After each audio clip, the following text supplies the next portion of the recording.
झारखंड विराजे। एगो हो झारखंड विराज जब घर में बाबा विराजमान। एगो हो झारखंड विराज जब घर में बाबा विराजमान। Recording by Sky Music Begusarai. एगो हो झारखंड विराज झारखंड विराज जब घर में बाबा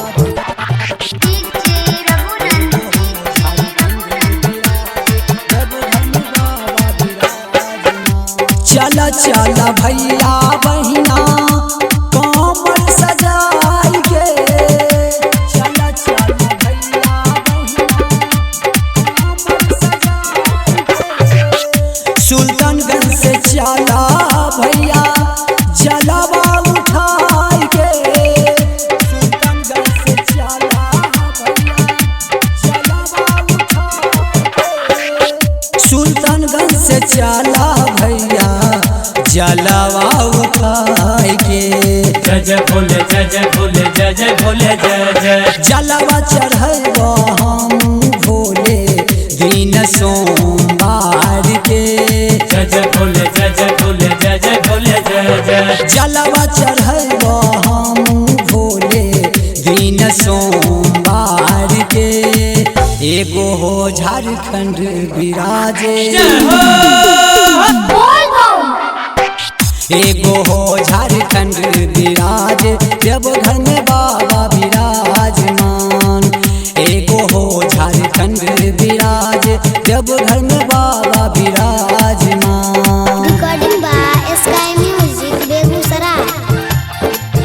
एगो हो झारखंड विराज झारखंड विराज जब घर में बाबा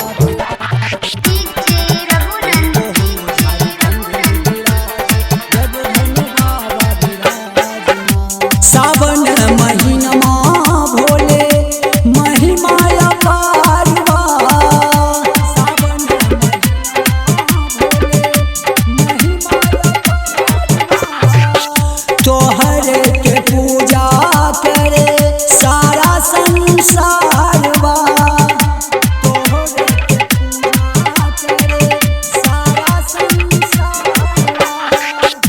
तोहर के पूजा करे सारा संसार बा। जय जय भोले जय जय भोले जय जय भोले जय जय। गढ़पुरा में हरगिरी धाम लखीसराय में अशोक धाम। जय जय भोले जय जय भोले जय जय भोले जय जय। गढ़पुरा में हरगिरी धाम लखीसराय में अशोक धाम। एगो हो झारखंड विराजे। एगो हो झारखंड विराज जब घर में बाबा विराजमान। एगो हो झारखंड विराज जब घर में बाबा विराजमान।